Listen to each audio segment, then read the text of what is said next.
ঘাম ঝরিয়ে যে অর্থ উপার্জন করা হয়, যে ইনকাম করা হয়, এটা হালাল। আর হালাল খেয়ে দোয়া করলে কবুল করে কে? এজন্য খেটে খাওয়া মানুষ, শ্রমজীবী মানুষ আর মেহনতি মানুষদেরকে বিশ্বনবী খুব ভালোবাসতেন। তারা বিশ্বনবীর বন্ধু, আর বিশ্বনবী ছিল তাদের বন্ধু। সুবহানাল্লাহ পড়েন। এত ভালোবাসতেন বিশ্বনবী খেটে খাওয়ার মেহনতি মানুষদেরকে। সব সময় বিষ্ণু ইসলাম তাদের জন্য দোয়া করতেন।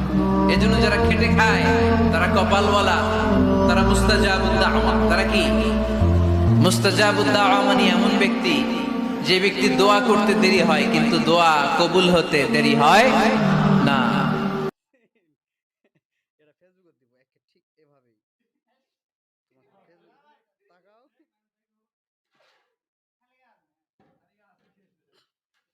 আচ্ছা এটা ইউটিউবে দিব, ঠিক আছে? তুমি কি করছো? এই যে আমাদের